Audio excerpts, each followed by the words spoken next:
I'm your Sarvesh, and today I'm going to explain you the prose from the diary of Annie Frank. Annie Frank.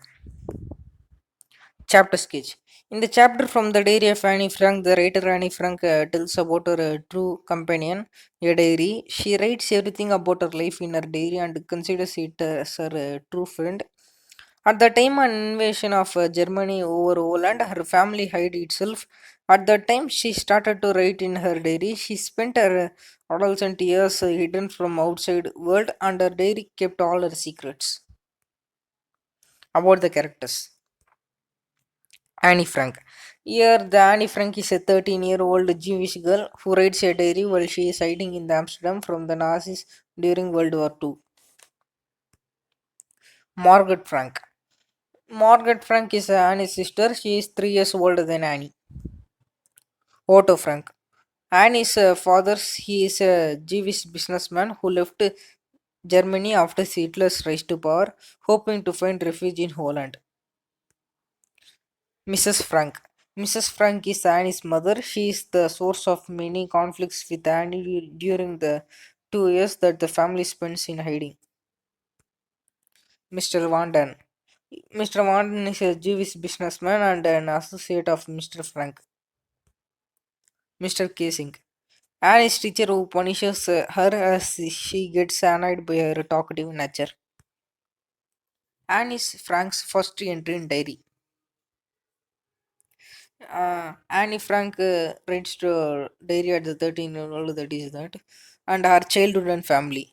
Annie's called her father the most adorable person. He was 36 years when he married her mother, who was just 25. She had an older sister, Margaret. She had about 30 people around her, but she had no true friend. They lived in Frankfurt for some time, but as they were Jewish, they had to migrate to the Holland for refuge. Annie's school. She was sent to Montessori nursery school. She stayed there until she was 6 at her farewell. She and her headmistress, Mrs. Kubras, had tears in their eyes. Her grandmother's death. In the summer of 1941, her grandmother fell ill. She had to be operated upon, but she died in January 1942. It gave Annie a shock, and she did not write her diary in that period. But after that, she wrote again as she thought of her grandmother's love and affection. Her view about teachers. Annie was not good at maths, so she and her friends were always worried about it. But she was sure that she would go to the next class.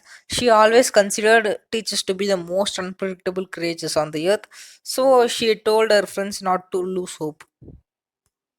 Punishment by Mr. Casey. Annie was a good student and had a good relationship with all the teachers except Mr. Casing, who taught her maths. He was always annoyed by her talkative nature. He used to give her extra homeworks as punishment. He asked her to write an essay on a chatterbox. He also put a slip of it on her back to remind her about it. Completion of homework.